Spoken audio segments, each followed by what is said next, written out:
공장 일에 녹초가 되어 겨우 잠든 자정, 전 시어머니에게서 전화가 왔습니다. 이혼한 지 3개월 만에 걸려온 첫 번째 전화였어요. 야, 박진주, 너 정신 나갔어? 네 시아버지 제사가 코앞인데 어디서 코빼기도 안 보이는 거야? 이혼한 전 며느리한테 제사 음식을 차리러 오라는 겁니다. 심지어 전화기 너머에서는 상간녀의 비웃음 소리가 들려옵니다. 아이고, 전 부인, 아직도 주제 파악이 안 되시나 보네. 10년이었습니다. 저 목소리에 새벽같이 앞치마를 두르고 달려가던 세월이요. 제가 번 돈으로 제가 세운 공장으로 시댁 식구를 먹여 살렸는데 돌아온 건 빈손으로 쫓겨나는 것뿐이었어요. 그런데 이 사람들은 아직 모르는 게 있습니다. 자기들이 누리는 그 모든 것의 진짜 주인이 누구인지를요. 그리고 제가 3개월 동안 왜 카드를 끊지 않았는지도요. 저는 전화기를 귀에 대고 아주 낮은 목소리로 말했어요. 어머님, 이번이 당신들 인생의 마지막 축제가 될 거예요. 마음껏 즐기세요. 설거지, 산책할 때, 잠들기 전 이어서 듣기 편하게 지금 구독만 눌러두세요. 우리네 드라마 극장이 다음 편을 자동으로 챙겨드립니다. 그러면 오늘의 이야기 시작합니다. 그날 밤 비가 내렸습니다.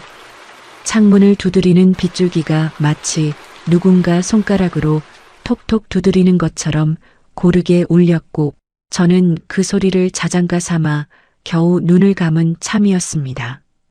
공장에서 새벽부터 밤 11시까지 김치 포장 라인을 돌리고 거래처 세곡과 납품 일정을 조율하고 다음 달 대형마트 입점 계약서까지 검토하느라 몸이 천근만근이었거든요.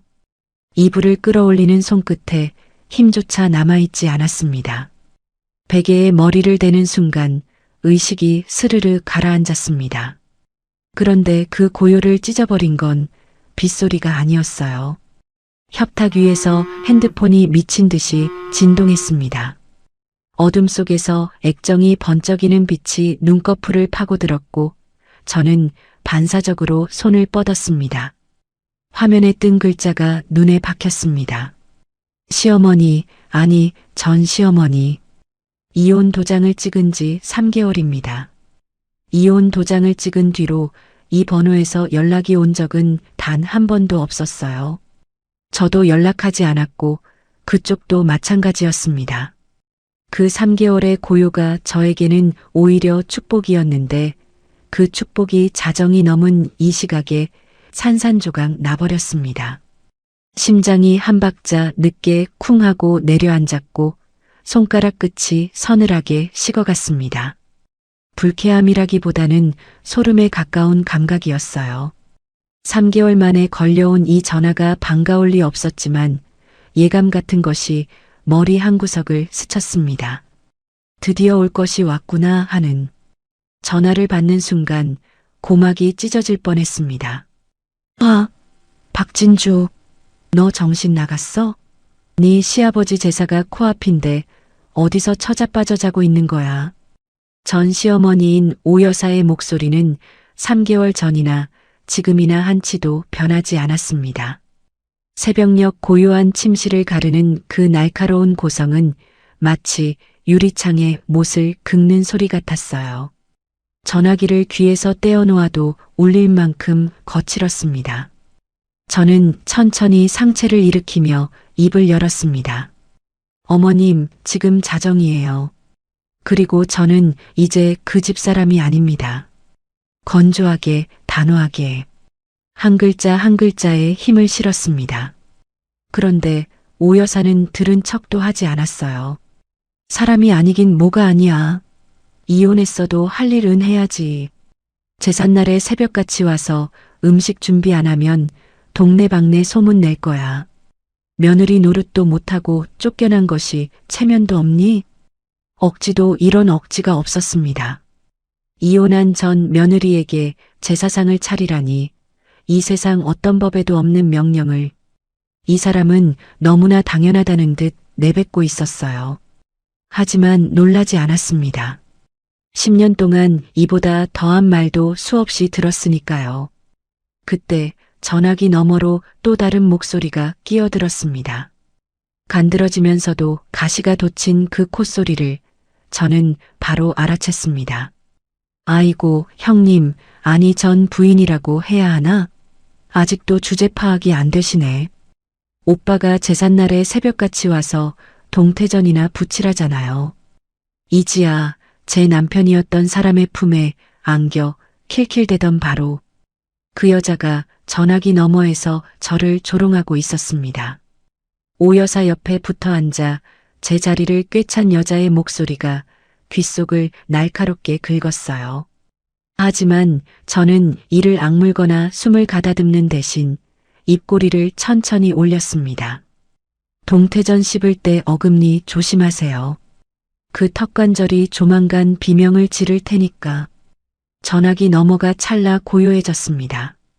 제 목소리가 평소와 다르다는 걸 느꼈는지 오 여사의 거친 숨소리가 한 박자 멈칫했어요.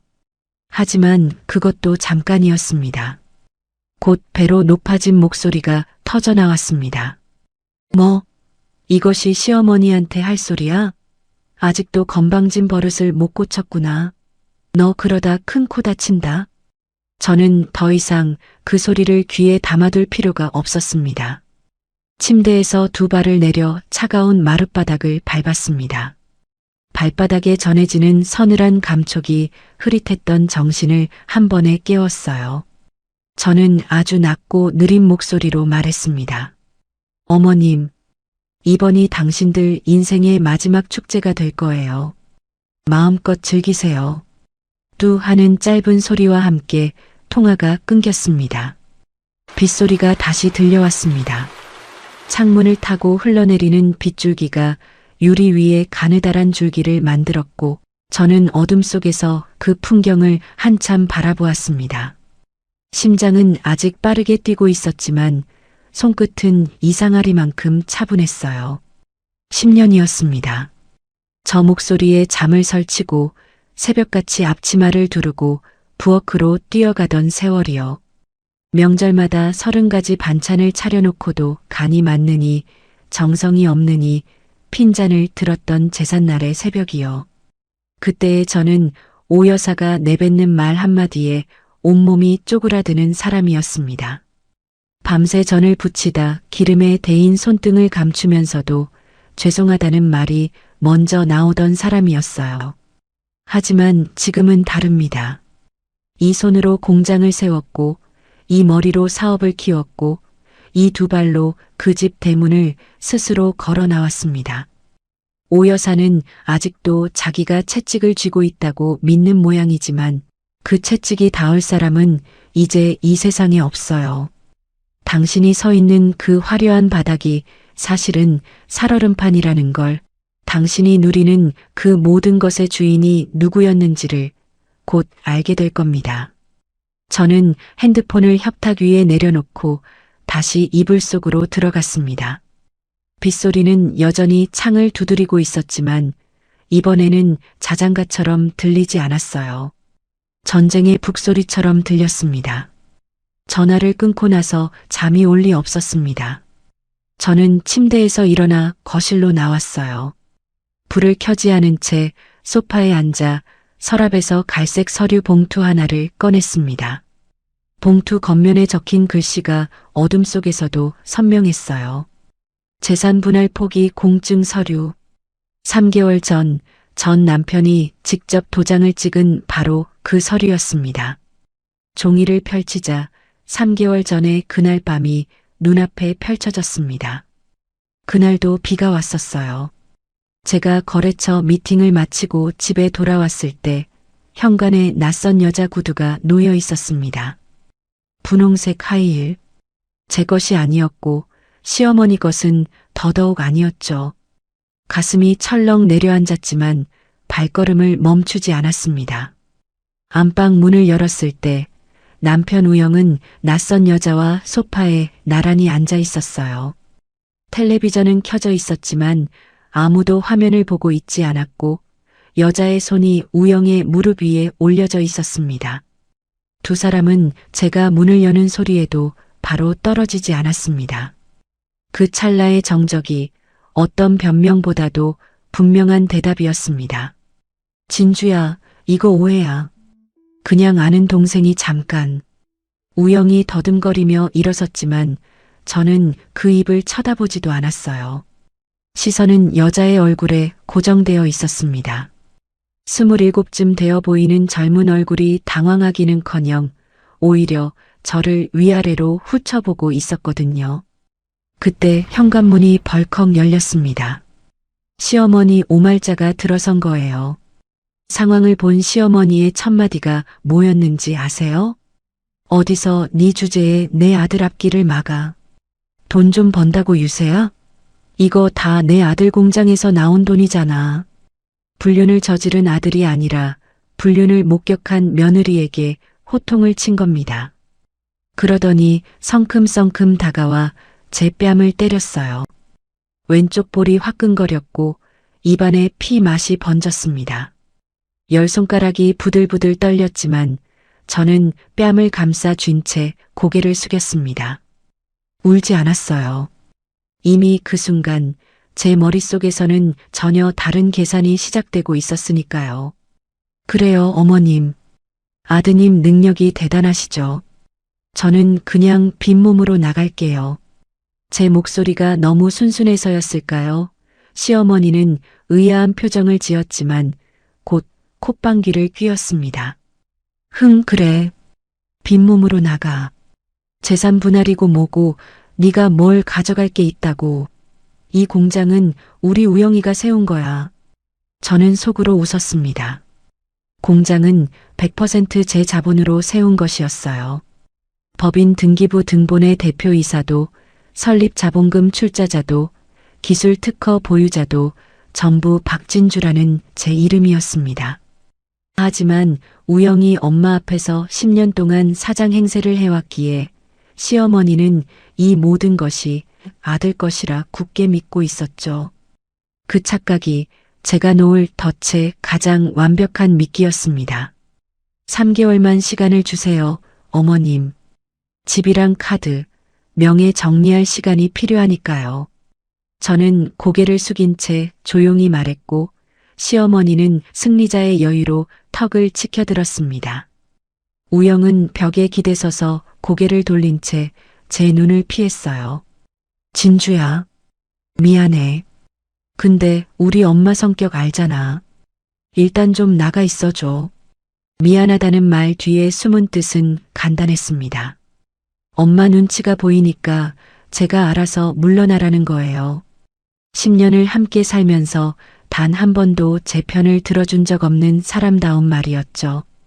그날 밤 저는 짐 가방 하나를 들고 그 집을 나왔습니다. 그리고 다음 날 아침 가장 먼저 한 일은 변호사 사무실을 찾아간 것이었어요. 박 대표님, 3개월만 카드를 유지하세요. 변호사님은 안경 너머로 저를 바라보며 서류를 펼쳐 보였습니다. 상대방이 이혼 후에도 카드를 사용한 내역이 쌓이면 부당이득 반환 청구로 원금에 이자까지 전부 회수할 수 있습니다. 게다가 재산 분할 포기각서는 작성 후 3개월 이내에 철회가 가능한데 그 기간만 넘기면 각서의 효력이 확정됩니다. 시어머니 분이 직접 재산 분할 필요 없다고 공증까지 서셨으니 3개월만 참으시면 법적으로 한 푼도 넘겨줄 필요가 없어요. 사람들은 제가 바보라고 했습니다. 이혼하고도 왜 시댁 카드값을 대주냐고 미련이 남은 거냐고요. 하지만 사냥감에게는 가장 맛있는 고기를 던져줘야 의심 없이 덫으로 걸어 들어오는 법입니다. 재산 분할이라는 그 아까운 돈을 단 한 푼이라도 저 사람들에게 줄 수는 없었어요. 시어머니가 스스로 재산 분할 필요 없다며 공증까지 서게 만든 이 3개월은 제 인생에서 가장 값진 투자였습니다. 서류 위에 찍힌 빨간 도장을 손끝으로 천천히 훑었습니다. 인주의 냄새가 희미하게 올라왔어요. 시어머니의 도장, 우영의 도장, 그리고 제 도장. 3개의 붉은 원이 나란히 찍혀 있었습니다. 이제 그 투자의 결실을 거둘 시간이 코앞이었습니다. 저는 서류를 봉투에 다시 넣고 거실 창밖을 바라보았어요. 비는 어느새 그쳐 있었고 먹구름 사이로 가느다란 달빛 한 줄기가 바닥에 내려앉아 있었습니다. 그 빛이 마치 제 앞에 놓인 길 같았어요. 오 여사, 당신이 스스로 판 무덤이 얼마나 깊은지 이제 곧 직접 들어가 보시게 될 겁니다. 그 공장은 제 피와 땀으로 지은 곳이었습니다. 28배 김치 하나로 시작했어요.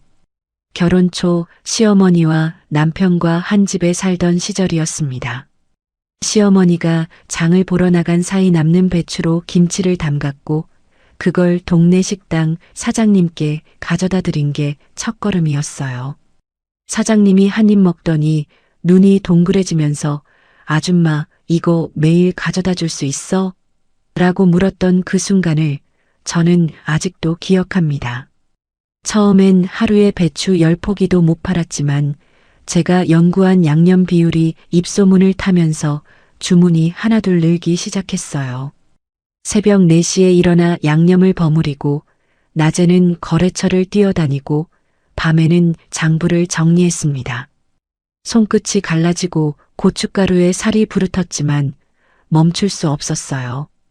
배추를 절이는 소금물 냄새가 코끝에 배어도 새벽 찬바람에 손이 퉁퉁 부어도 거래처 사장님이 고개를 끄덕이는 순간만큼은 세상을 다 가진 기분이었으니까요. 그렇게 10년을 달려서 연 매출 수십억 대의 진주가 식품을 일궈냈습니다. 그런데 그 10년 동안 남편 우영이 한 일이 뭐였냐고요? 사장실에 앉아 골프 퍼팅 연습을 했습니다. 공장 한쪽에서는 직원들이 땀을 흘리며 김치 포장 라인을 돌리고 있었고 사장실에서는 남편이 초록색 인조잔디 매트 위에 골프공을 굴리고 있었어요.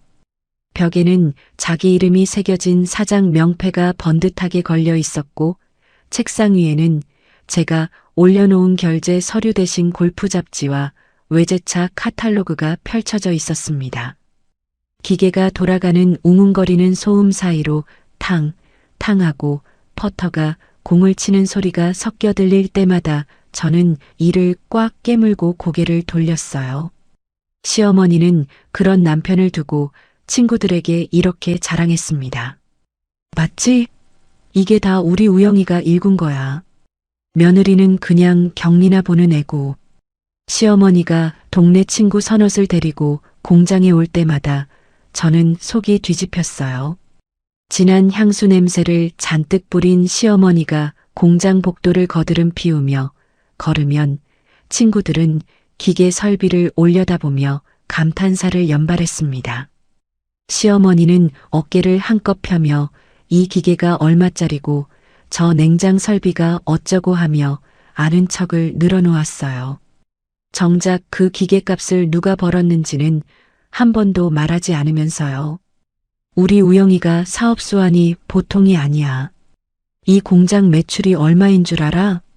친구들이 대단하다, 아들 잘 키웠다며 추켜 세울 때마다 시어머니의 콧대는 하늘을 찔렀습니다. 한 번은 시어머니가 친구들을 데리고 포장 라인까지 내려온 적이 있었어요. 마침 직원들이 김장철 특수 물량을 맞추느라 정신없이 뛰어다니고 있었는데 시어머니는 그 한복판을 가로지르며 우리 아들이 직원 복지를 얼마나 신경 쓰는데 여기 식당 밥이 끝내줘라고 떠들었습니다. 직원들의 표정이 묘하게 일그러지는 걸 저만 보았어요. 그 사람들은 알고 있었거든요. 월급을 주는 사람이 누구인지, 새벽마다 가장 먼저 출근하는 사람이 누구인지를. 하지만 사장의 어머니 앞에서 입을 열 수 있는 사람은 아무도 없었습니다. 그 뒤에서 우영은 불안한 눈빛으로 사무실 밖을 살폈어요. 엄마, 좀 조용히 해. 사람들이 듣잖아. 아들아, 네가 이 공장 사장인데 뭐가 겁나서 그래. 귀 좀 펴. 시어머니가 우영의 등을 탁 치자 우영은 억지 웃음을 지었습니다. 제가 진짜 사장이라는 사실이 직원들 입에서 튀어나올까봐 안절부절 못하면서도 엄마가 자기를 대단한 사업가로 포장해주는 그 달콤한 순간만큼은 절대 포기할 수 없었던 거예요. 거짓말을 유지하는 데 드는 비용이 진실을 말하는 용기보다 저렴하다고 믿는 비겁한 사람의 전형적인 계산법이었습니다. 그러고는 버젓이 저에게 전화를 걸었어요. 제가 거래처 미팅 중인지 포장 라인을 점검 중인지 따위는 안중에도 없이 진주야, 엄마 체면 좀 세워주게 공장 견학용 선물 세트 좀 50개만 준비해라. 50개요. 선물 세트 하나에 재료비와 포장비가 얼마인 줄이나 알고 하는 소리였을까요? 직원들이 밤새 포장한 제품을 시어머니 친구들 선물용으로 빼돌리라는 말을 남편이 태연하게 하고 있었습니다. 하지만 저는 그때마다 말없이 창고로 가서 세트를 꾸렸어요. 시어머니 친구들이 양손 가득 선물 세트를 들고 주차장으로 나갈 때 그 웃음소리가 복도에 쩌렁쩌렁 울렸습니다. 그 웃음의 원가가 얼마인지는 이 공장에서 저만 알고 있었어요. 그뿐이 아니었습니다. 남편은 공장 법인 카드로 골프 라운딩 비용을 결제했고 자기 친구들과의 술자리도 접대비라는 이름으로 처리했어요. 심지어 외제차 리스료까지 공장 경비로 올렸습니다. 제가 장부를 정리할 때마다 남편의 이름이 찍힌 영수증이 쏟아져 나왔지만 시어머니 앞에서 사장 노릇을 해야 하는 남편을 당장 자를 수도 없는 노릇이었어요. 가족이라는 울타리가 족쇄가 되는 순간이 바로 이런 것이었습니다. 제가 밤새 김치 양념 배합을 연구할 때 남편은 거실에서 소주와 맥주의 배합을 연구했습니다. 제가 새벽같이 공장에 나가 기계를 점검할 때 남편은 이불 속에서 코를 골았어요. 제가 은행 대출 상담을 받으며 사업을 확장할 때 남편은 외제차 시승을 받으며 허세를 확장했죠. 그런데 시어머니는 그 모든 결과물이 아들의 능력이라 믿었습니다. 아니, 사실은 믿고 싶었던 거겠지요. 자기가 낳은 아들이 대단한 존재여야 본인의 팍팍했던 인생이 보상받는 기분이 들 테니까요. 그 가짜 왕관을 씌워준 것도 저였고 그 왕관을 벗기는 것도 저라는 사실을 두 사람 모두 꿈에도 몰랐습니다. 서류를 내려놓고 사장실로 들어가 봤어요. 지금은 제 사무실이 된 그곳의 벽면에 명패가 걸려있던 자리에 흔적이 남아 있었습니다. 나사를 빼낸 2개의 구멍과 명패가 가려주고 있던 탓에 주변보다 색이 바래지 않은 네모난 자국. 김우영이라는 세 글자가 10년간 차지하고 있던 자리가 고작 이 정도의 흔적밖에 남기지 못했다는 게 어쩌면 그 사람의 존재감 자체를 말해주는 것 같았어요. 저는 그 빈 자국 앞에 서서 한참을 바라보다 한심하게 웃었습니다. 사장은 일하는 사람이지 퍼팅 연습하는 사람이 아닙니다. 우영 씨, 당신은 그 간단한 사실조차 끝내 이해하지 못했죠. 하지만 괜찮아요. 이제 곧 이해하게 될 테니까. 그 일은 이혼 후 한 달쯤 지났을 때 벌어졌습니다. 오후 2시쯤이었어요. 저는 사무실에서 다음 분기 납품 계획을 정리하고 있었는데 공장 정문 쪽 CCTV 화면에 익숙한 실루엣이 잡혔습니다. 화려한 모피 조끼에 금색 단추가 달린 재킷, 한 손에는 명품 가방, 다른 손에는 누군가의 팔짱을 끼고 있었어요. 오 여사였습니다. 그리고 그 옆에 붙어 있는 젊은 여자는 분홍색 하이힐을 신은 이지아였어요. 두 사람은 마치 자기 집 앞마당이라도 되는 듯 정문을 지나 공장 복도로 성큼성큼 들어왔습니다. 수의실 직원이 황급히 막아서려 했지만 오 여사가 한마디로 제압했어요. 비켜. 내가 누군지 몰라. 여기 사장 어머니야. 복도를 지나 포장 라인 앞에 멈춰선 오 여사는 일하던 직원들을 향해 손뼉을 쳤습니다. 얘들아, 하던 일 잠깐 멈추고 인사해라. 여기 곧 너희 사장님 부인이 될 지아다. 인사 똑바로 해. 직원들의 손이 멈추었고 어리둥절한 시선이 오 여사와 지아에게 쏠렸습니다. 포장 라인의 한 직원이 고개를 갸우뚱하며 옆 사람을 쳐다봤지만 아무도 먼저 입을 열지 못했어요. 오 여사는 그 침묵을 복종으로 받아들인 듯 만족스러운 표정으로 지아의 어깨를 감싸 안았습니다. 앞으로 이 공장 안주인이 될 사람이니까 다들 잘 모셔. 알았지?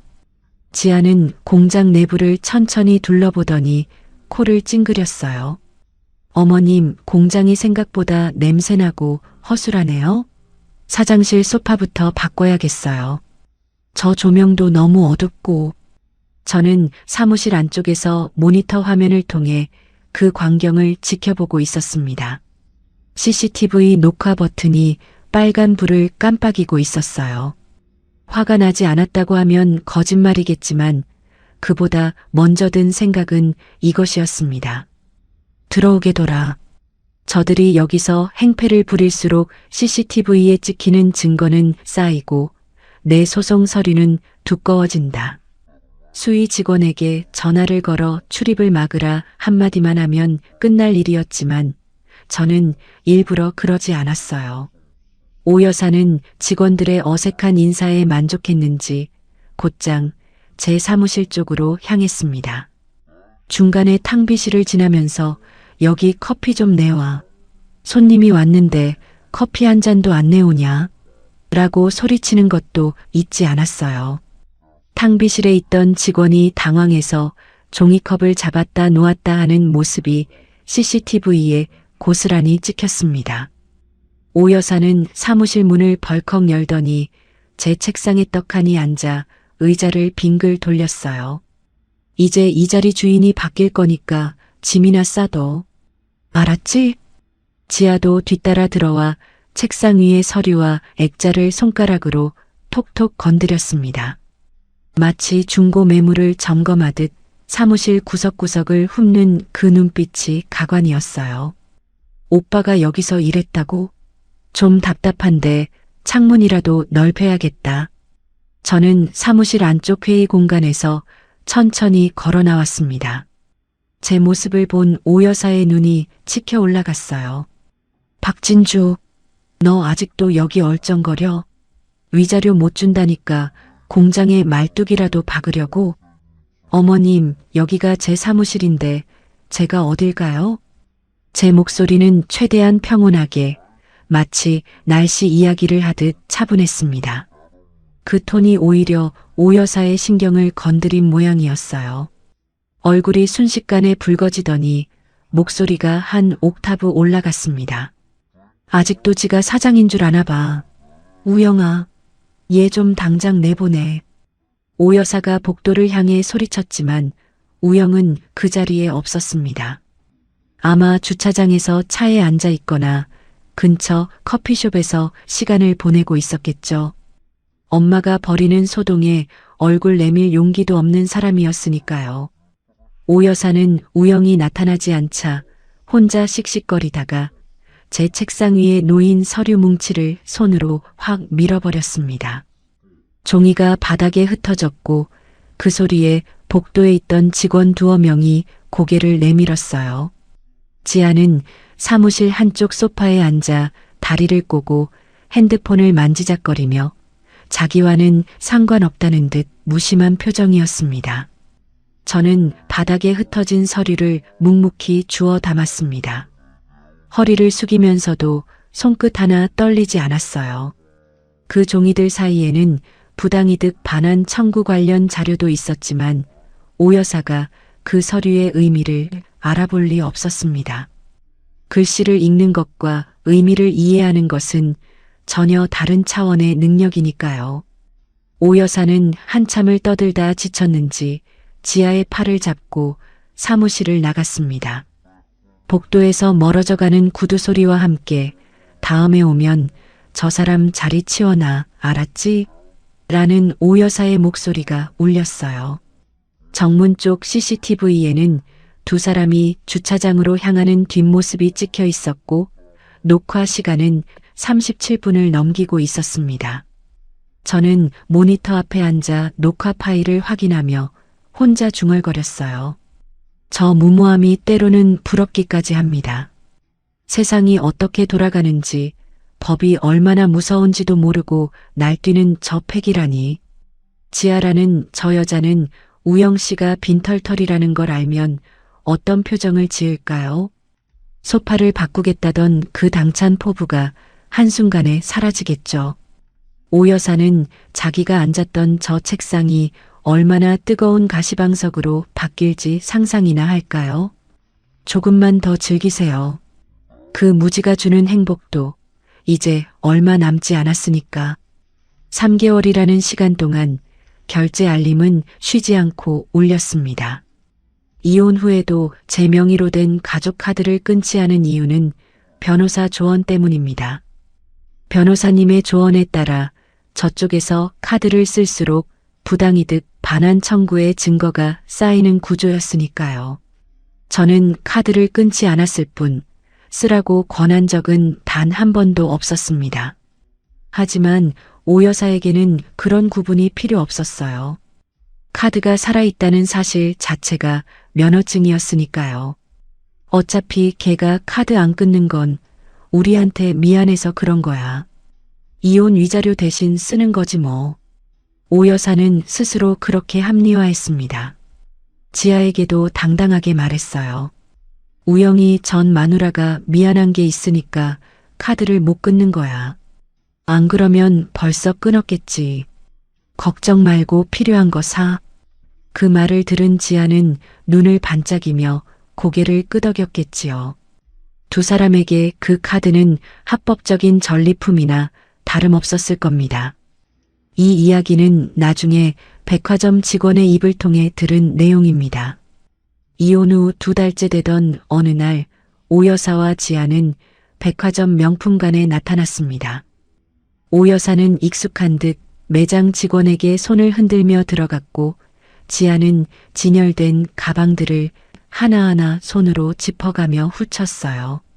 직원이 어떤 스타일 찾으세요? 라고 다가가자 오 여사가 먼저 대답했습니다.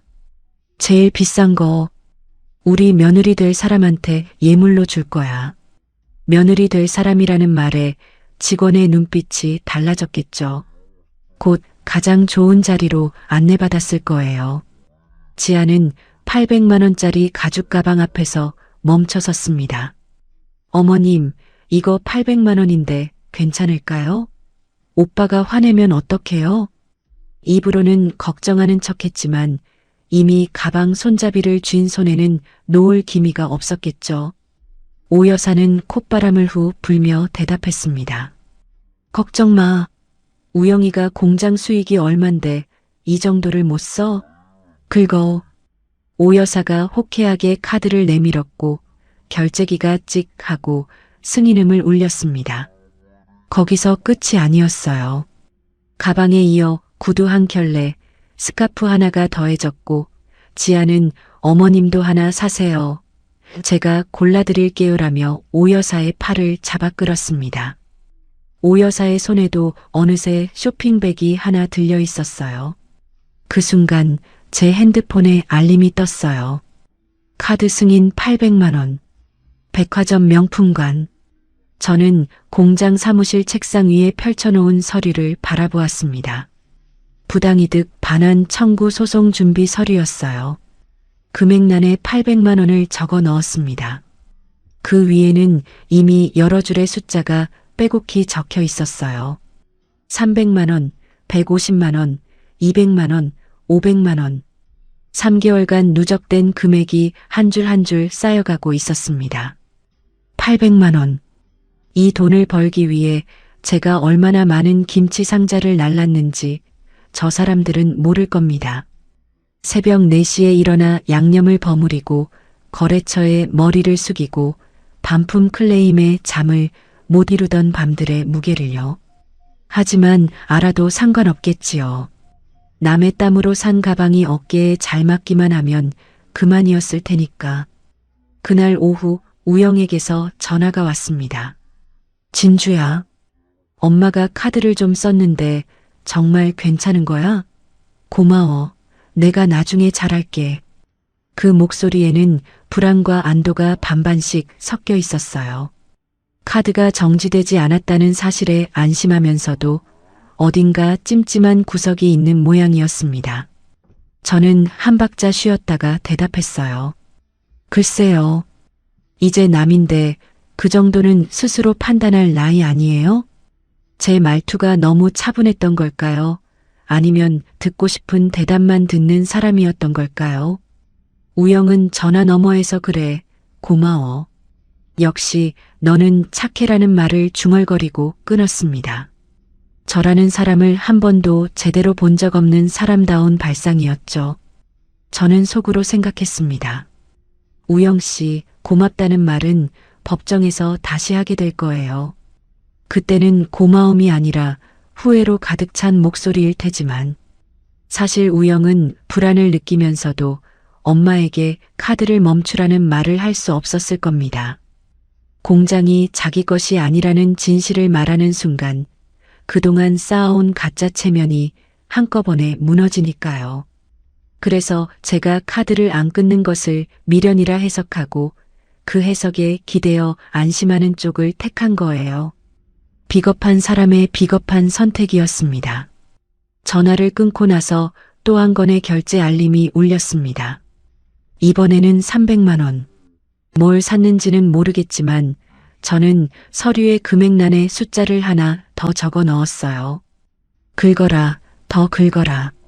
당신들이 그 카드로 긁는 건 돈이 아닙니다. 스스로의 목에 걸릴 올가미를 한 올 한 올 짜고 있는 거예요. 이 내역서의 마지막 장이 채워지는 날, 당신들은 법정에서 이 숫자들을 하나하나 되갚아야 할 겁니다. 원금의 이자까지 단 한 푼도 빠짐없이. 저는 서류를 덮고 내일 아침 거래처에 보낼 견적서를 열었습니다. 해야 할 일이 산더미였어요. 저 사람들이 백화점에서 가방을 고르는 동안에도 저는 일을 합니다. 그게 저와 저 사람들의 차이였고 그 차이가 곧 결과의 차이로 돌아올 겁니다. 지금부터의 이야기는 훗날 우영이 술에 취해 울먹이며 제게 고백한 내용입니다. 그날 밤 그 집에서 무슨 일이 있었는지 저는 그때서야 알게 되었어요.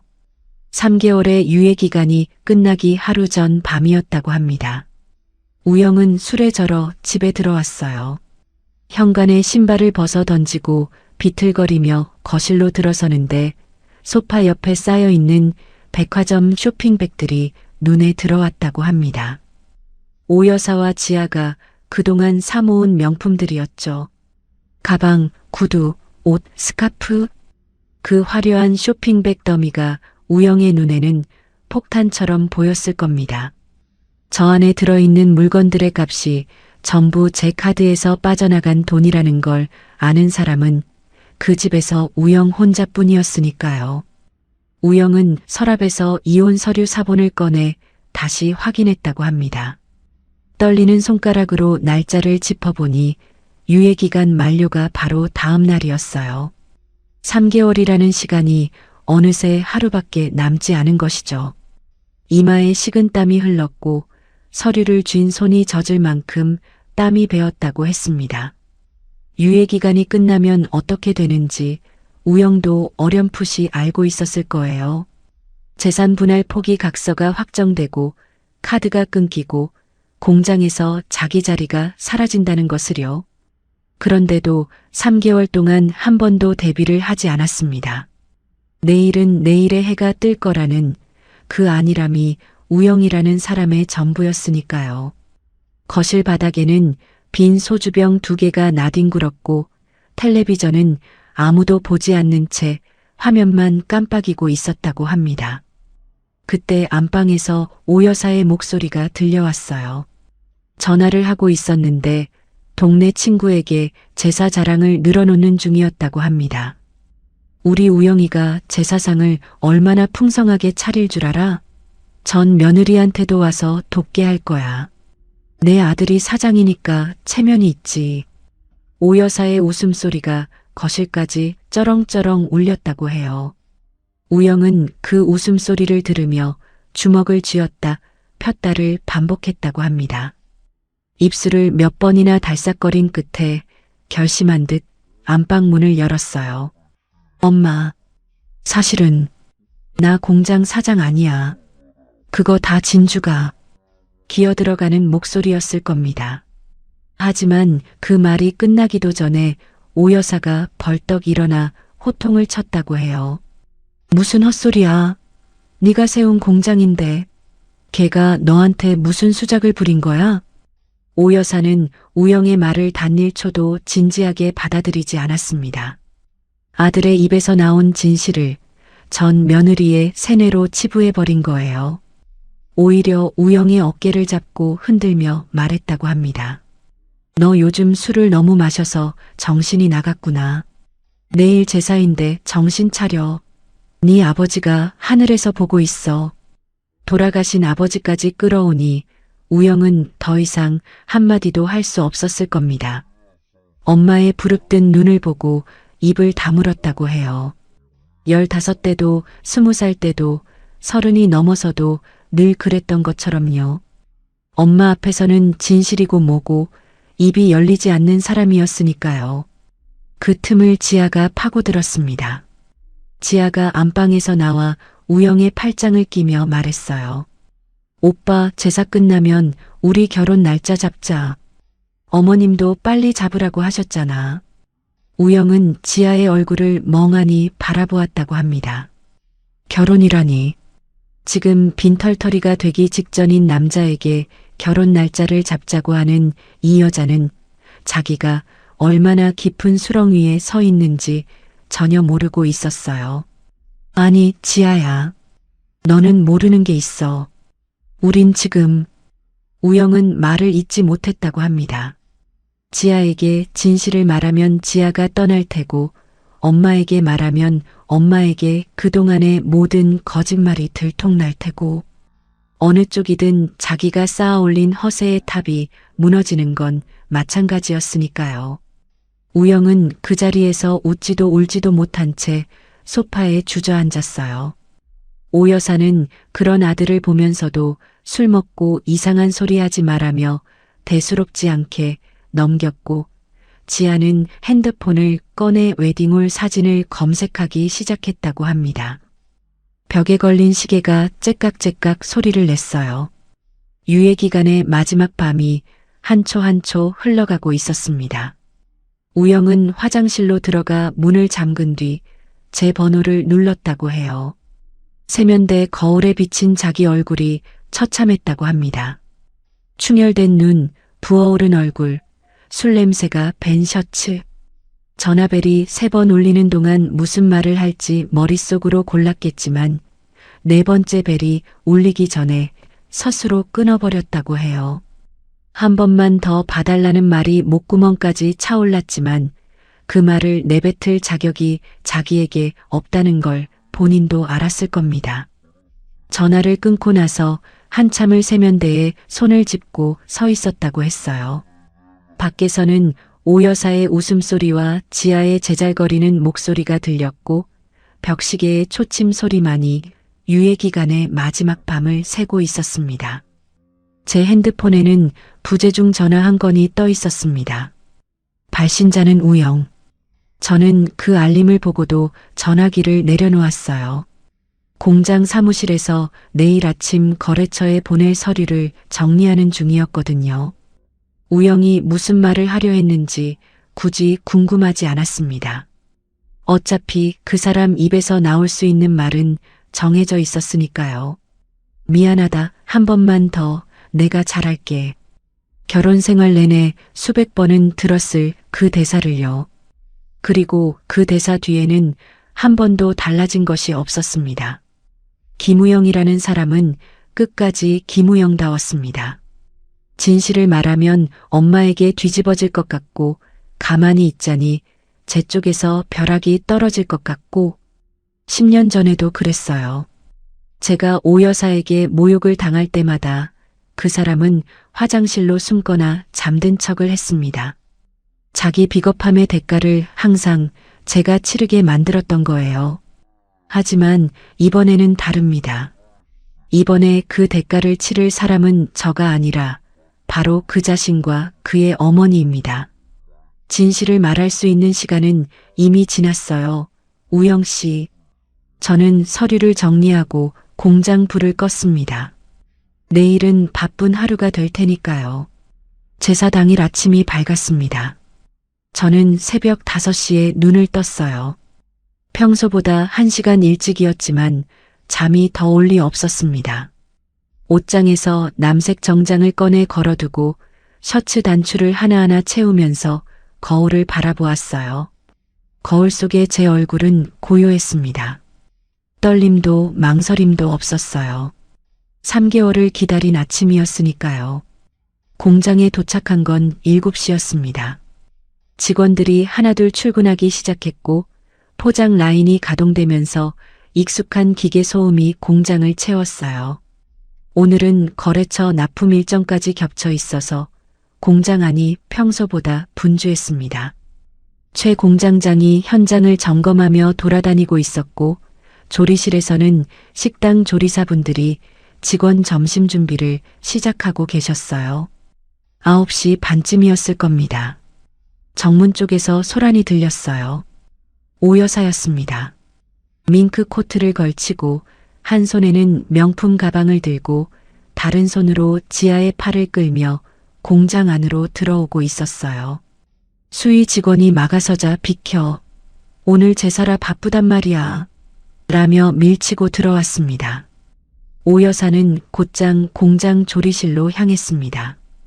복도를 지나면서 포장 라인 직원 한 명을 불러 세웠어요. 너 식자재 창고 어디야? 밀가루, 달걀, 기름 빼놔. 오늘 우리 집 제사야. 직원이 당황해서 대답을 못하자 오 여사는 혀를 차며 조리실 문을 벌컥 열었습니다. 점심 준비를 하던 조리사분들이 고개를 돌렸어요. 여기 있는 사람들 하던 거 멈춰. 오늘 우리 집 제사라고. 창고에서 밀가루, 달걀, 부침 기름 넉넉히 꺼내고 고기도 한 덩이 빼놔. 전이랑 산적은 여기서 준비하면 되지. 당연하다는 듯 지시를 내리는 오 여사 뒤에서 지아가 조리실을 둘러보며 여기가 식당이에요? 생각보다 넓네라며 한가하게 말했습니다. 조리사분들이 어안이 벙벙한 표정으로 서로를 쳐다보았습니다. 공장 식자재는 직원 식사와 제품 생산용인데 그걸 개인 제사에 쓰겠다니요. 한 분이 조심스럽게 입을 열었어요. 사모님, 이건 공장 물자라서 저희 마음대로 빼드리기가 어렵습니다. 뭐? 사장 어머니가 시키는데 어렵다고? 내 아들이 사장인데 내가 이것도 못해? 오 여사의 목소리가 조리실 전체에 울려 퍼졌습니다. 이 소리를 듣고 최 공장장이 달려왔어요. 땀이 밴 작업복 차림의 공장장이 조리실 앞에서 정중하게 말했습니다. 사모님, 지금 납품 물량 때문에 공장이 매우 바쁜 시간입니다. 식자재를 빼면 오늘 점심 운영에도 차질이 생기고요. 죄송하지만 다른 방법을. 말이 채 끝나기도 전이었습니다. 찰싹 오 여사의 손바닥이 공장장의 왼쪽 뺨을 때렸어요. 조리실 안팎에 있던 사람들이 일제히 숨을 멈추었습니다. 공장장은 뺨을 맞은 채 고개가 옆으로 돌아갔고 붉어진 볼 위로 5손가락 자국이 선명하게 올라왔어요. 50이 넘은 사람이, 이 공장에서 10년 넘게 현장을 지켜온 사람이 한 대도 아니고 80이 다 된 노인에게 맞은 겁니다. 공장장의 주먹이 꽉 쥐어졌다가 풀렸어요. 사장 어머니라는 직함이 그 주먹을 묶고 있었습니다. 감히 누가 나한테 죄송하다는 소리를 해. 너 이 공장에서 잘리고 싶어? 오 여사가 손가락질을 하며 소리쳤습니다. 지아는 뒤에서 팔짱을 낀 채 코웃음을 치고 있었어요. 소란을 들은 포장 라인 직원들까지 하나둘 모여들었습니다. 조리실 앞 복도가 사람들로 가득 찼고 거래처에서 납품 확인차 방문한 담당자 두 분도 멀찍이 서서 상황을 지켜보고 있었어요. 공장 전체가 이 소동 하나에 멈춰버린 것 같았습니다. 그 순간 조리실 뒤쪽에서 구두 소리가 울렸습니다. 또각, 또각, 또각, 남색 정장에 단정하게 머리를 묶은 제가 서류 봉투를 한 손에 들고 천천히 걸어 나왔습니다. 조리실 앞에 모여든 직원들이 양옆으로 갈라졌어요. 저는 공장장 앞에 멈춰서서 먼저 공장장의 상태를 확인했습니다. 뺨이 벌겋게 부어올라 있었어요. 공장장님, 괜찮으세요? 공장장이 고개를 끄덕이자 저는 고개를 돌려 오 여사를 똑바로 바라보았습니다. 당신이 뭔데 우리 공장장님께 손을 대는 겁니까? 제 목소리는 낮았지만 조리실 전체가 쥐 죽은 듯 조용해진 터라 모든 사람의 귀에 또렷하게 닿았을 겁니다. 오 여사는 저를 보자 눈이 뒤집혔어요. 박진주, 네가 감히 여기서 나한테 대들어? 내 아들 공장에서 내가 뭘 하든 무슨 상관이야. 이 경리가 감히. 경리요? 저는 한 발 다가서며 서류 봉투에서 종이 한 장을 꺼냈습니다. 법인 등기부 등본이었어요. 종이를 펼치는 사각거리는 소리가 조리실에 울렸고 공장 사람들의 시선이 제 손에 쏠렸습니다. 어머님, 착각도 정도껏 하세요. 이 공장의 설립 자본금, 기술 특허, 법인 명예, 전부 다 제 겁니다. 김우영 씨는 그저 제 남편이라는 이유로 자리 하나 얻어앉아 월급을 받아갔을 뿐이고요. 제 말 한마디 한마디가 떨어질 때마다 조리실의 공기가 바뀌는 게 느껴졌어요. 직원들의 표정이 놀람에서 이해로, 이해에서 수긍으로 변해갔습니다. 누가 이 공장을 진짜로 돌려왔는지, 새벽마다 가장 먼저 출근한 사람이 누구인지 이 자리에 있는 사람들은 이미 알고 있었으니까요. 오 여사의 얼굴이 하얗게 질려갔습니다. 하지만 믿을 수 없다는 듯 고개를 저었어요. 거짓말, 거짓말이야. 이건 다 네가 조작한 거지. 우영이가 사장이야. 저는 서류 봉투에서 두 번째 종이를 꺼냈습니다. 김우영 해고 통지서. 김우영 씨는 오늘부로 공금 횡령 및 업무 태만으로 해고되었습니다. 여기에 세부 내역이 전부 적혀 있어요. 법인 카드로 결제한 골프 라운딩 비용, 술자리 비용, 외제차 리스료, 전부 공장 경비로 처리한 내역입니다. 제 목소리가 끝나기가 무섭게 공장 정문 쪽에서 허둥지둥 뛰어오는 발소리가 들렸습니다. 우영이었어요. 땀에 젖은 얼굴로 조리실까지 달려온 우영은 그 자리에 모인 사람들과 서류를 든 제 모습을 보고 그 자리에 얼어붙었습니다. 우영아, 오 여사가 아들을 향해 소리쳤어요. 아니지, 너가 사장 맞지? 이 사람이 거짓말하는 거지? 오 여사가 우영의 옷깃을 움켜쥐었습니다. 우영의 눈이 바닥을 향했어요. 입술이 파르르 떨렸고 이마에서 땀방울이 줄줄 흘러내렸습니다. 모든 사람의 시선이 우영에게 꽂혔어요. 그리고 우영은 무릎을 꿇었습니다.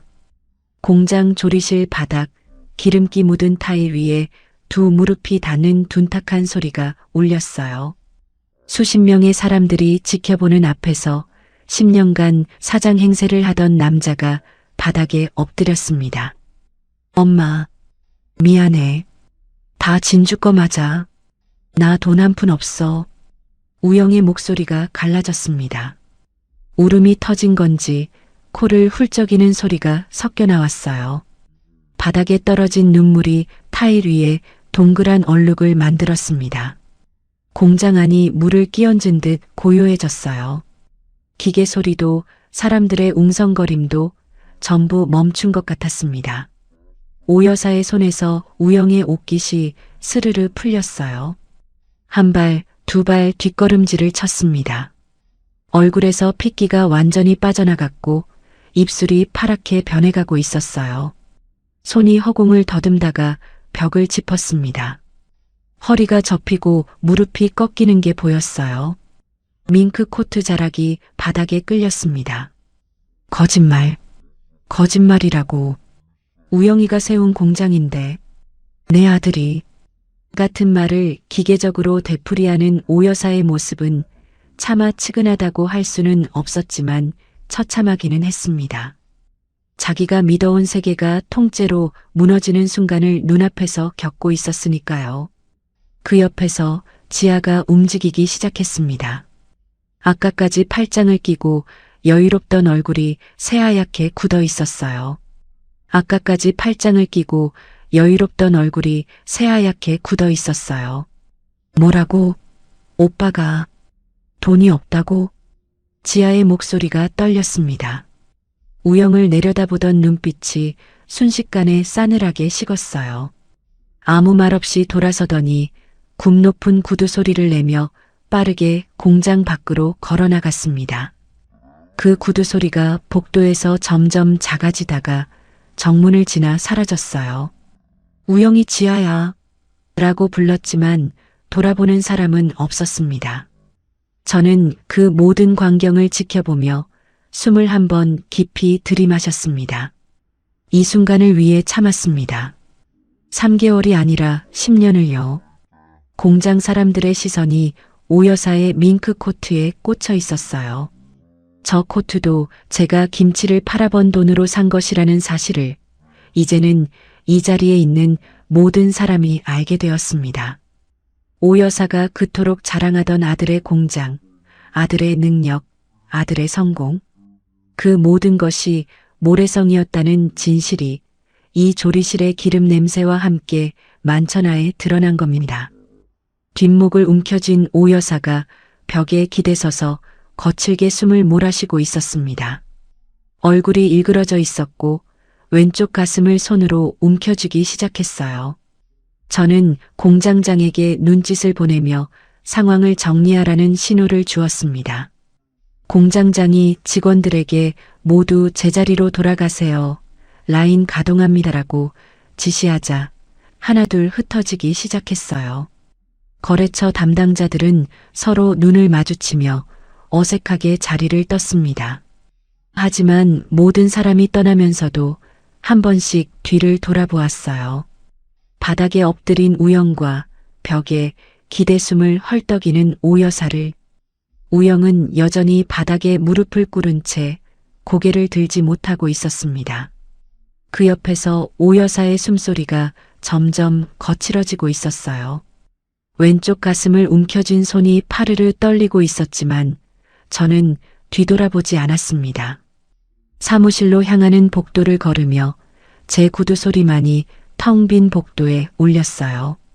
이 순간을 위해 참았습니다. 3개월이 아니라 10년을요. 새벽마다 김치 양념을 버무리며 손가락이 갈라질 때도, 시어머니의 폭언에 뺨이 부어오를 때도, 남편의 불륜을 목격하고도 맞은편이 되어야 했을 때도, 그 모든 순간마다 저는 공장으로 돌아왔습니다. 기계를 돌리고 거래처를 뛰어다녔어요.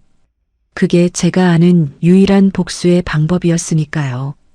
오 여사가 그토록 자랑하던 아들의 공장, 아들의 능력, 아들의 성공, 그 모든 것이 모래로 쌓은 성이었다는 진실이 오늘 이 공장의 기름 냄새와 함께 만천하에 드러났습니다.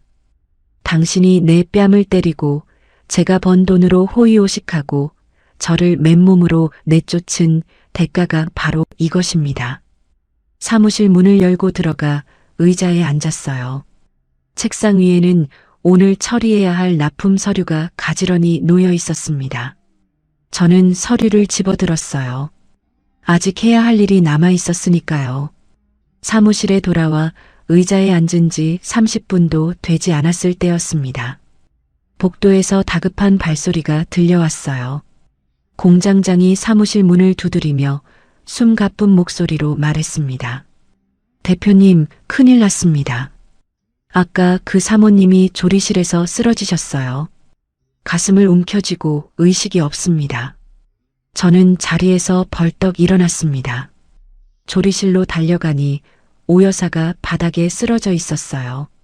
밍크 코트가 기름기 묻은 타일 위에 펼쳐져 있었고 얼굴은 종이장처럼 하얗게 질려 있었습니다. 왼쪽 가슴을 움켜쥔 손가락이 파랗게 변해 있었고 입술 사이로 가느다란 신음이 새어나왔어요. 이마에는 식은땀이 줄줄 흘러 머리카락이 이마에 달라붙어 있었습니다. 우영이 옆에 무릎을 꿇고 엄마, 눈 떠, 라고 소리치며 어깨를 흔들고 있었지만 오 여사의 눈꺼풀은 미동도 하지 않았어요. 주변에 서 있던 직원 한 명이 쓰러진 오 여사의 머리 밑에 접은 수건을 받쳐주고 있었습니다. 저는 한 발 뒤로 물러섰어요. 가슴 어딘가가 묘하게 뒤틀렸습니다. 분명 원했던 장면이었는데 막상 사람이 저렇게 쓰러져 있는 모습을 보니 복잡한 감정이 밀려왔어요. 하지만 그 감정을 붙잡고 있을 시간은 없었습니다. 구급차 사이렌 소리가 점점 가까워졌고 구급대원 2명이 들것을 가져와 오 여사를 조심스럽게 실었습니다. 산소 마스크가 얼굴에 씌워졌어요. 구급대원이 보호자분 누구세요?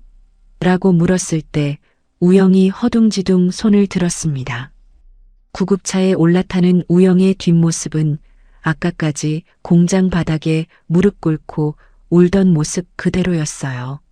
셔츠에는 기름때가 묻어 있었고 구겨진 바지의 무릎 부분이 검게 젖어 있었습니다. 저는 공장 정문에 서서 구급차가 멀어지는 것을 지켜보았어요. 빨간 경광등이 점점 작아지더니 모퉁이를 돌아 사라졌습니다. 사이렌 소리도 함께 멀어졌어요. 정문 앞이 갑자기 조용해졌습니다. 바람이 한 줄기 불어와 제 머리카락을 흩트렸어요. 사무실로 돌아와 의자에 앉았습니다. 잠시 고요가 흘렀어요. 공장장이 밖에서 직원들을 다시 라인으로 돌려보내는 목소리가 멀리서 들렸고 기계가 다시 돌아가는 소리가 공장을 채웠습니다. 저는 책상 위에 펼쳐놓은 부당이득 반환 청구 서류를 멍하니 내려다보았어요. 오늘 아침까지만 해도 이 서류가 제 무기의 전부라고 생각했는데 하루 만에 상황이 이렇게까지 흘러갈 줄은 몰랐습니다. 그로부터 1시간쯤 지났을까요? 핸드폰이 울렸습니다. 우영이었어요. 전화를 받자마자 흐느끼는 숨소리가 먼저 들려왔습니다. 말이 제대로 나오지 않는 모양이었어요. 한참을 더듬거리다 겨우 입을 열었습니다. 진주야, 엄마가 심근경색이래. 당장 수술 안 하면 위험하대. 목소리가 갈라지고 코를 훌쩍이는 소리가 섞여 나왔어요. 근데 수술비가 나한테 돈이 없어. 카드 긁었는데 첫 번째도 잔액 부족, 두 번째도 사용 정지, 세 번째도 한도 초과. 지갑에 있는 거 다 긁었는데 하나도 안 돼. 우영의 말이 빨라졌어요. 마치 시간이 없다는 걸 온몸으로 느끼고 있는 것처럼요. 지아한테 전화했는데 번호가 차단됐어. 3번이나 걸었는데 사용할 수 없는 번호래. 아까 공장에서 나간 뒤로 연락이 안 돼. 친구들한테도 돌렸는데 받는 사람도 없고 그나마 받은 한 명은 요즘 사정이 안 좋다면서 끊었어. 삼촌도 이모도 다 안 된대. 공장에서 벌어진 일이 벌써 퍼진 거였습니다. 사장이라 떵떵거리던 사람이 사실은 빈털털이었다는 소문이 전화 한 통보다 빠르게 돌고 있었어요. 돈이 있을 때는 형님 동생 하던 사람들이 돈이 없다는 걸 알자마자 전화를 안 받는 겁니다. 세상이 원래 그런 거지만 당하는 입장에서는 참혹하겠지요. 우영의 목소리가 점점 높아지더니 결국 울음이 터졌습니다. 진주야, 제발, 난 어떻게 해도 좋으니까 우리 엄마만 살려줘. 응? 엄마가 죽어가고 있다고. 제발.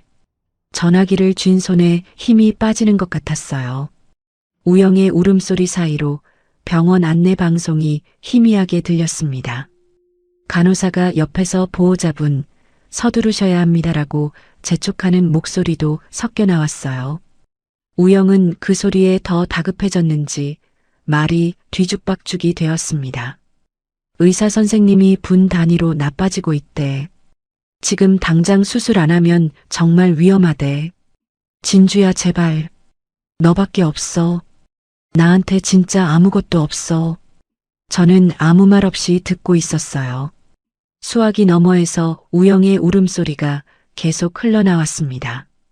병원 복도의 소음이 배경처럼 섞여 들렸어요. 어디선가 안내방송이 울리는 소리, 구급차 사이렌이 멀리서 울리는 소리. 그 한복판에서 38살 남자가 바닥에 주저앉아 울고 있었겠지요. 저는 눈을 감았습니다. 어둠 속에서 여러 장면이 겹쳐 떠올랐어요. 결혼 초 제가 처음으로 김치를 담갔을 때 시어머니가 한 입 먹어보고 이건 누구한테 배웠냐? 맛이 괜찮은데라며 고개를 끄덕이던 얼굴이 먼저 보였습니다. 10년의 세월 중에 딱 한 번 저를 인정해 주었던 그 찰나의 표정이 이상하게도 이 순간에 떠올랐어요. 물론 그 뒤로 돌아온 건 구박과 모욕뿐이었지만요. 그 뒤를 이어 다른 장면들이 밀려왔습니다. 어디서 이 주제에 내 아들 앞길을 막아. 뺨을 때리던 오 여사의 손바닥 감촉이 3개월이 지난 지금까지도 왼쪽 볼에 남아있는 것 같았습니다. 내 아들 공장에서 내가 뭘 하든 무슨 상관이야. 오늘 아침 조리실에서 공장장의 뺨을 때리던 그 모습이 겹쳐졌어요. 진주야, 미안해. 근데 우리 엄마 성격 알잖아. 일단 좀 나가 있어줘. 3개월 전 불륜 현장에서 눈도 마주치지 못하던 우영의 비겁한 뒷모습까지 그런 사람들이었습니다. 10년 동안 저를 갈아서 자기들 인생의 양분으로 쓰고 다 짜내고 난이 껍데기처럼 버린 사람들. 그런데 지금 그중 한 사람이 병원에서 죽어가고 있고 수술비가 없어서 수술을 못하고 있다고 해요. 그리고 그 돈을 낼 수 있는 사람은 저뿐이었습니다.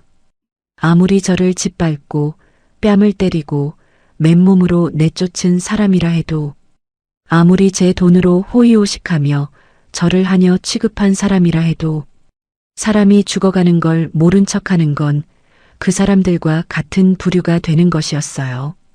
저는 그 부류에 속하고 싶지 않았습니다. 하지만 공짜로 베풀 생각은 없었어요. 죽게 내버려 두는 건 너무 쉽습니다. 살아남게 해서 자기가 누리던 모든 화려함이 남의 것이었음을 매 순간 깨닫게 하는 것. 숨을 쉴 때마다 그 숨이 누구 덕분인지를 뼈저리게 느끼며 사는 것. 그게 진짜 대가를 치르는 거니까요. 저는 눈을 떴습니다. 목소리를 가다듬고 차분하게 말했어요. 우영 씨. 울음소리가 뚝 멈추었습니다. 제가 이름을 부르는 톤이 달라진 걸 느낀 모양이었어요. 수술비는 보내줄게요. 대신 조건이 있어요. 뭐? 뭐든 할게. 뭐든. 우영이 다급하게 대답했습니다. 저는 한 글자 한 글자 또박또박 말했어요. 오늘 이후로 저한테 연락하거나 제 주변에 접근하면 수술비의 2배를 상환한다는 각서를 쓰세요. 그리고 지금 살고 있는 아파트에서 내일 아침까지 짐 싸서 나가세요. 그 집 명의도 제 거라는 건 알고 있죠? 전화기 너머에서 숨소리만 들렸습니다. 제 조건이 얼마나 가혹한지 깨달은 건지 한참 동안 아무 말이 없었어요. 병원 복도의 소음만 희미하게 흘러나왔습니다. 아마 우영의 머릿속에서는 지금 수십 가지 생각이 뒤엉키고 있었겠지요. 수술비를 받으면 엄마를 살릴 수 있다. 하지만 각서를 쓰면 집에서 쫓겨나고 다시는 진주에게 연락할 수도 없다. 그래도 엄마가 죽는 것보다는 낫다. 그 계산이 끝나기까지 걸린 시간은 5초도 되지 않았을 거예요. 알겠어. 다 할게. 제발 빨리 보내줘. 엄마가. 시간이 없어. 내가 병원에 도착하면 각서에 도장 찍어요. 그 전에 수술비는 먼저 입금해 줄 테니 병원에 수납하고 수술부터 진행시키세요. 계좌번호 불러요. 우영이 떨리는 목소리로 계좌번호를 불렀습니다. 저는 메모지에 적으며 한 번 더 확인했어요. 숫자 하나 틀리면 사람의 목숨이 오가는 상황이었으니까요. 전화를 끊고 핸드폰을 집어들었습니다. 은행 앱을 열어 방금 적은 계좌번호를 입력했어요. 수술비 금액을 입력하는 손가락이 잠깐 멈추었습니다. 이 돈은 새벽 4시에 일어나 양념을 버무리고 거래처에 머리를 숙이고 한 상자 한 상자 포장하며 쌓아 올린 돈이에요. 그 돈을 10년 동안 저를 짓밟은 사람들의 수술비로 보내야 한다는 게 여전히 입안에 쓴맛을 남겼습니다. 하지만 저는 자비를 베푸는 게 아니었어요. 이건 거래였습니다. 제가 어떤 사람인지를 제 스스로에게 증명하는 거래. 그리고 오 여사에게 평생 지워지지 않을 빚을 안기는 거래. 이체 버튼을 눌렀습니다. 이체 완료. 화면에 뜬 네 글자를 확인하고 저는 가방을 집어들었습니다. 서랍에서 미리 준비해둔 각서 양식을 꺼내 가방에 넣었어요. 도장과 인주도 함께요. 차 키를 쥐고 사무실을 나섰습니다. 병원까지는 30분 거리였어요. 핸들을 잡은 채 앞만 바라보았습니다. 백미러에 비친 공장 건물이 점점 작아졌어요. 도로 위의 차들이 평소처럼 흘러가고 있었고 보도에서는 사람들이 평범하게 걸어 다니고 있었습니다. 그 평범한 풍경 속을 지나면서 저는 평범하지 않은 일을 하러 가고 있었어요. 가방 안에 들어있는 각서 양식의 모서리가 손끝에 닿았습니다. 얇은 종이 한 장이었지만 그 종이에 도장이 찍히는 순간 우영과 오 여사의 인생이 완전히 달라지게 될 거예요. 집도 잃고 연락처도 끊기고 다시는 제 앞에 나타날 수 없게 되는 겁니다. 신호등이 빨간불로 바뀌어 차가 멈추었어요. 운전대 위에 올려놓은 손을 내려다보았습니다. 새벽마다 김치 양념을 버무리느라 거칠어진 손이었어요. 이 손으로 돈을 벌었고, 이 손으로 이체 버튼을 눌렀고, 이 손으로 앞으로 각서를 내밀 겁니다. 오 여사, 당신의 심장은 이제 제 돈으로 뜁니다. 숨을 쉴 때마다 그 사실을 기억하세요. 당신이 제 뺨을 때렸던 그 손을 다시 들어 올릴 수 있는 것도 제가 그 수술비를 보냈기 때문입니다. 신호등이 초록색으로 바뀌었어요. 저는 엑셀러레이터를 밟았습니다. 병원 주차장에 차를 세웠을 때 핸드폰에 문자가 와 있었습니다. 수술 들어갔어. 진주야 정말 고마워. 우영이 보낸 문자였어요. 수술비가 입금되자마자 수납을 하고 수술이 시작된 모양이었습니다. 저는 문자를 확인하고 핸드폰을 가방에 넣었어요. 가방 안에는 각서 양식과 도장, 인주가 들어 있었습니다. 병원 로비를 지나 수술 대기실로 향했습니다. 소독약 냄새가 코를 찔렀어요. 형광등 불빛이 유난히 하얗게 느껴졌습니다. 복도를 걷는 제 구두 소리가 병원의 고요 속에서 또렷하게 울렸어요. 수술 대기실 앞에 우영이 있었습니다. 플라스틱 의자에 구부정하게 앉아 있었는데 제 발소리를 듣고 고개를 들었어요. 눈이 퉁퉁 부어 있었고 코끝이 빨갛게 달아올라 있었습니다. 셔츠에는 아침에 공장 바닥에 무릎 꿇었을 때 묻은 기름때가 그대로 남아 있었어요. 저를 본 순간 우영은 의자에서 일어나 제 앞에 섰습니다. 그리고 허리를 깊이 숙였어요. 진주야, 고마워. 정말 고마워. 너 아니었으면 엄마가... 목소리가 떨렸습니다. 더 말하려다 울음이 올라온 건지 입을 꾹 다물었어요. 저는 한 발 거리를 두고 서서 우영의 인사가 끝나기를 기다렸습니다. 동정을 주고 싶지도 받고 싶지도 않았어요. 다만 사람이 수술실 앞에서 엄마 걱정에 울고 있는데 그 앞에서 차갑게 굴 필요까지는 없었습니다. 수술은 잘 진행되고 있는 거예요? 응. 의사 선생님이 2~3시간 정도 걸린다고 했어. 지금 1시간 지났어. 저는 고개를 끄덕이고 대기실 맞은편 빈 의자에 앉았습니다. 우영도 천천히 자리에 앉았어요. 잠시 침묵이 흘렀습니다. 수술실 방향에서 희미한 기계음이 들려왔고 복도 저편에서 간호사의 신발 소리가 오갔어요. 수술 중이라는 빨간 불이 켜진 전광판이 묵직하게 빛나고 있었습니다. 저는 수술이 끝나기를 기다렸습니다. 이 자리에서 각서를 내미는 것은 하지 않기로 했어요. 엄마의 생사를 모르는 채 떨고 있는 사람 앞에서 서류를 들이미는 건 아무리 그동안 당한 것이 있다 해도 제가 할 일은 아니었습니다. 각서는 수술이 끝난 뒤에 받아도 늦지 않았어요. 어차피 전화로 이미 약속을 받았으니까요. 대기실의 시간은 더디게 흘렀습니다. 벽에 걸린 시계의 초침이 째깍째깍 소리를 내며 돌아갔어요. 우영은 두 손을 깍지 끼고 고개를 숙인 채 가만히 앉아 있었습니다. 기도를 하는 건지 잠든 건지 알 수 없었어요. 가끔 코를 훌쩍이는 소리가 들렸습니다. 저도 의자에 등을 기대고 천장을 올려다보았어요. 형광등이 고르게 빛나고 있었습니다. 이 병원의 이 대기실에서 전 남편 옆에 앉아 전 시어머니의 수술을 기다리고 있다는 상황이 비현실적으로 느껴졌어요. 오늘 아침만 해도 저는 공장 사무실에서 납품 서류를 정리하고 있었는데 하루 만에 여기까지 왔습니다. 문득 생각했어요. 제가 이 자리에 앉아 있는 이유가 뭘까? 각서를 받기 위해서? 물론 그것도 있었습니다. 하지만 그것만은 아니었어요. 10년이라는 시간은 미움만으로 채울 수 없는 무게가 있었습니다. 같은 지붕 아래서 밥을 짓고 명절에 전을 부치고 시아버지 기일에 절을 올렸던 세월이요. 그 시간들이 전부 무의미했다고는 차마 말하지 못하겠어요.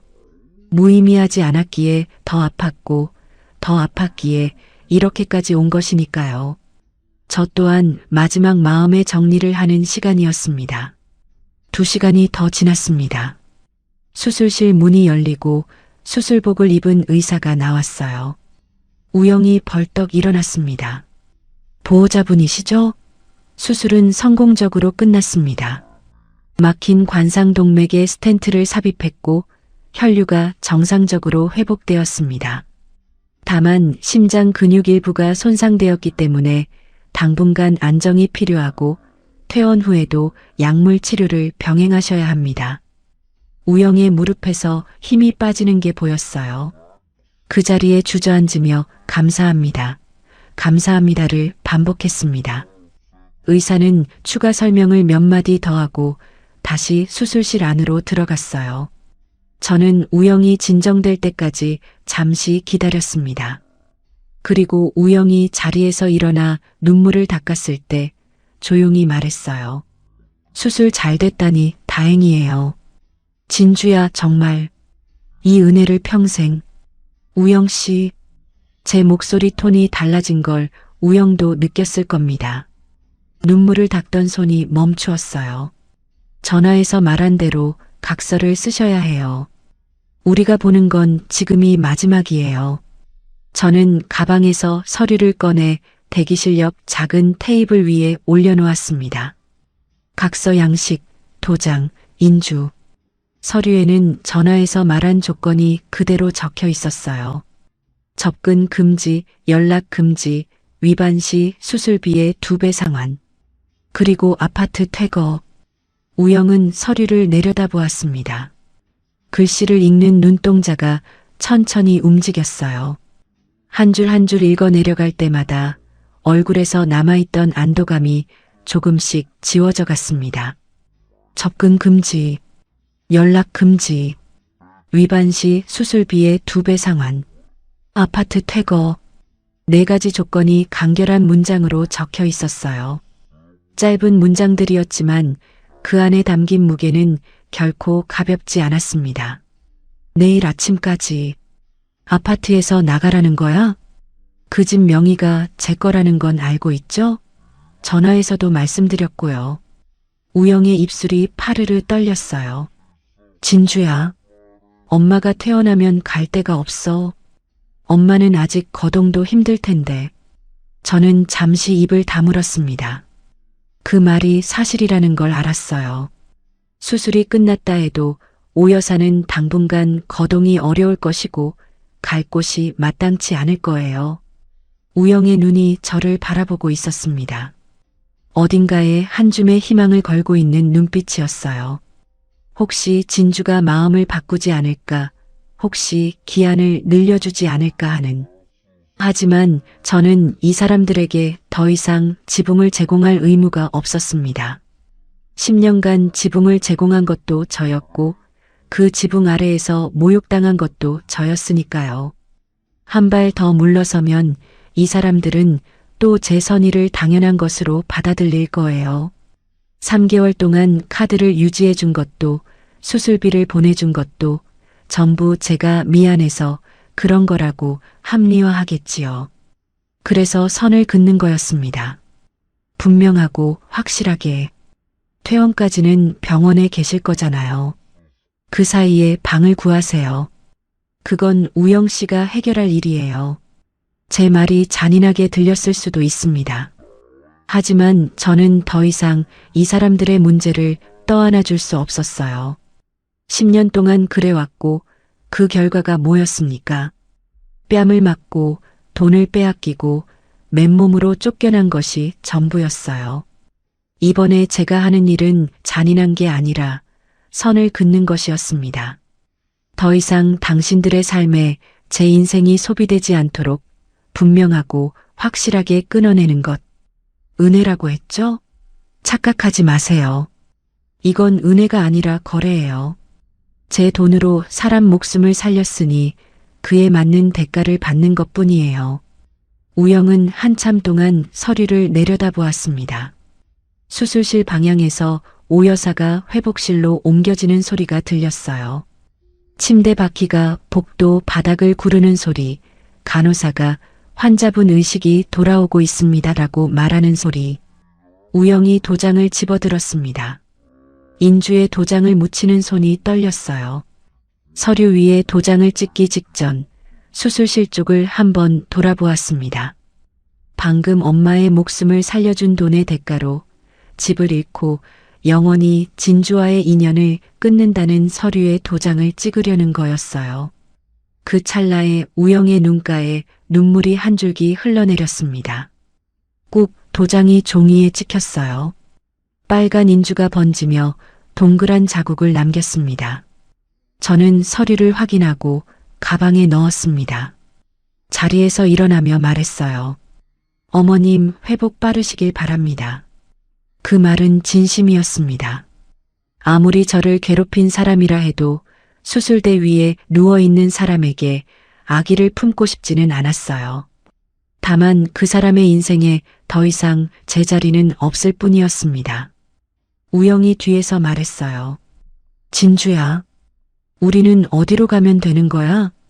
저는 걸음을 멈추지 않았습니다. 뒤를 돌아보지도 않았어요. 다만 걸으면서 한마디만 남겼습니다. 그건 이제 우영 씨가 직접 찾아야 할 길이에요. 병원 복도를 지나 로비를 걸었습니다. 자동문이 열리며 바깥 공기가 밀려 들어왔어요.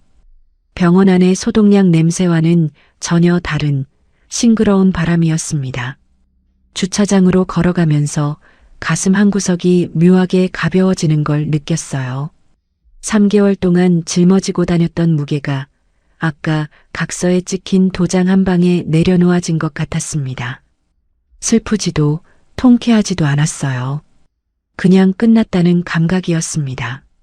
차 문을 열고 운전석에 앉았어요. 백미러에 병원 건물이 비쳤습니다. 저 안 어딘가에서 곧 오 여사가 눈을 뜰 겁니다. 마취에서 깨어나 흐릿한 시야로 천장을 올려다보고 옆에 앉은 우영의 얼굴을 알아보겠지요. 그리고 우영이 입을 열 거예요. 엄마, 우리 집에서 나가야 해. 돈도 없어. 진주랑은 완전히 끝났어.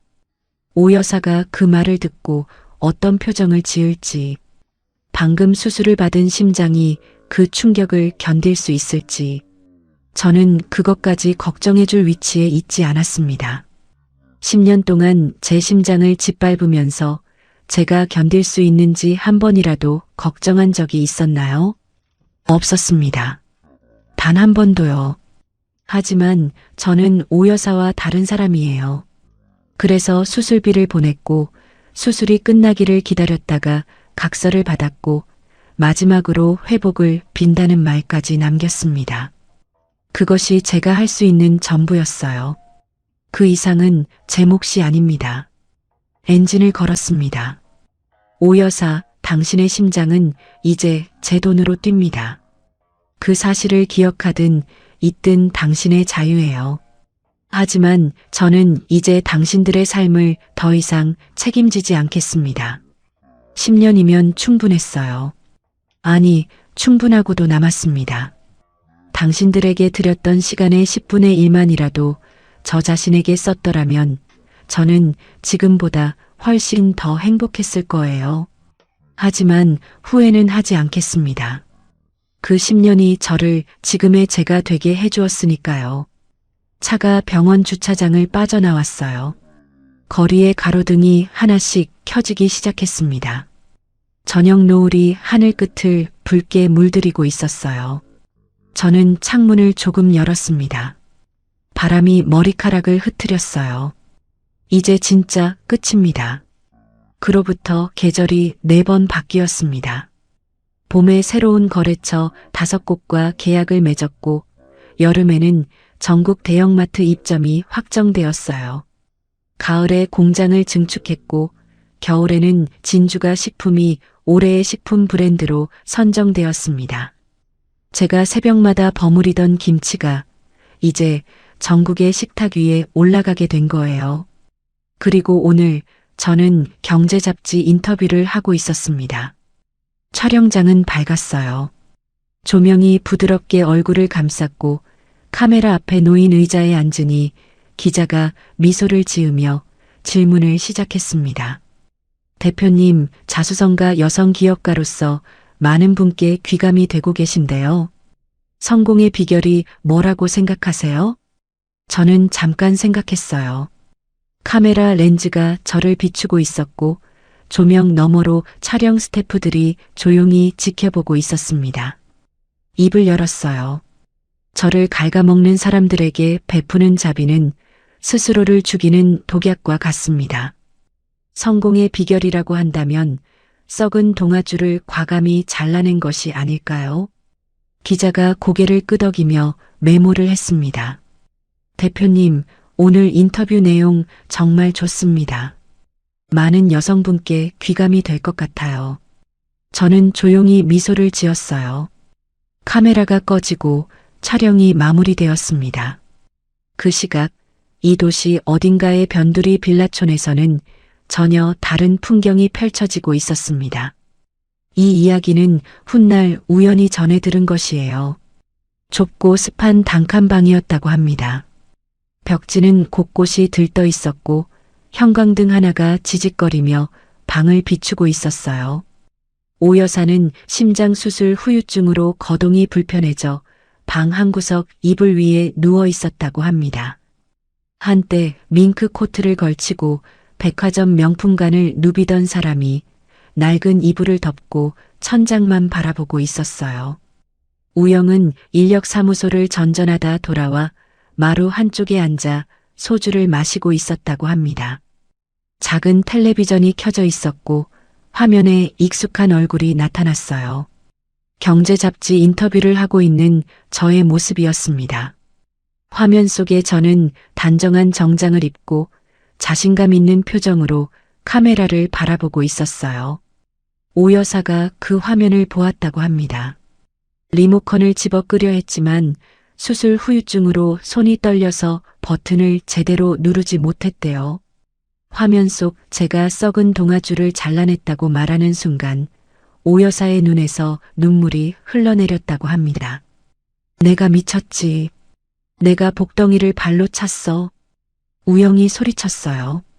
엄마, 그 텔레비전 좀 꺼. 보기 싫다고. 소주병이 바닥에 떨어져 굴러갔습니다. 오 여사는 우영을 바라보며 떨리는 목소리로 말했다고 해요. 아들아, 우리가 진주한테 빌면 다시 받아주지 않을까? 우영이 고개를 떨구며 대답했습니다. 꿈깨, 엄마. 우린 이제 그 사람 발밑에도 못 가. 각서를 썼다고. 다가가기만 해도 수술비 2배를 물어내야 해. 우리가 어떻게 되든 그 사람은 눈 하나 깜짝 안 할 거라고. 단칸방에 침묵이 내려앉았다고 합니다. 텔레비전에서는 여전히 제 목소리가 흘러나오고 있었고 오 여사는 천장을 바라보며 소리 없이 울었다고 해요. 저는 그런 이야기를 전해 들었지만 마음이 흔들리지는 않았습니다. 인터뷰를 마치고 주차장으로 내려왔어요. 차 문을 열고 운전석에 앉아 엔진을 걸었습니다. 한강 다리 위를 달리며 창문을 열었어요. 바람이 머리카락을 흩트렸고 강 위로 반짝이는 햇살이 눈부셨습니다.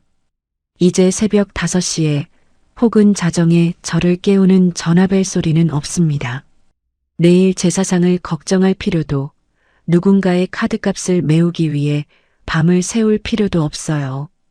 오롯이 저를 위한 아침, 저를 위한 커피, 저를 위한 인생. 오 여사, 우영 씨, 당신들이 준 그 지옥 덕분에 저는 진짜 천국을 만드는 법을 배웠습니다. 고맙다고는 하지 않을게요. 그저 평생 그 밑바닥에서 제가 빛나는 걸 지켜보며 사세요. 바람이 시원했습니다. 저는 핸들을 잡고 앞만 바라보며 달렸어요. 여러분, 이번 이야기는 여기까지입니다. 이번 이야기는 어떠셨나요?